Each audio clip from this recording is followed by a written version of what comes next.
Praise the lord.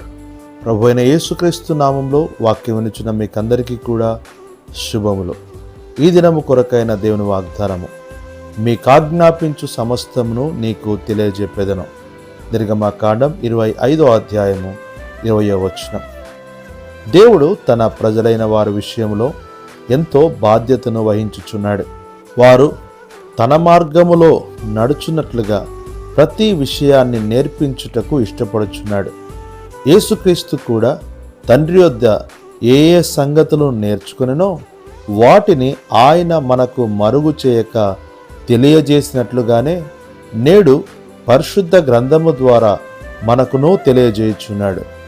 దేవుని వాక్యమును మనము జాగ్రత్తగా చదివినప్పుడు దేవుని మనస్సును, మన విషయమైన తన ప్రణాళికను తెలుసుకుందాము. ఈ సంగతి తెలియని వారు ఇక్కడికి అక్కడికి పరుగులు పెడుతూ ఉంటారు.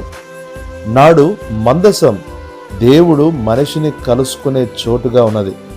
నేడు ఆ మందసం మన ప్రభువైన యేసుక్రీస్తే. ఈ కుమారుడైన యేసుక్రీస్తు నీవు వాక్యము చదువుచున్నప్పుడు, వినుచున్నప్పుడు నీతో మాట్లాడి నీవు నడవవలసిన మార్గమును నీకు బోధించును. కనుక వాక్యం వినుచున్న ప్రియులరా, ఆలస్యం చేయక నేడే దేవుని వాక్యమును చదువుటకు ప్రారంభించు. దేవుడు నీతో మాట్లాడతాడు. ప్రభు నీకు సహాయము చేయనుగాక. ఆమేన్.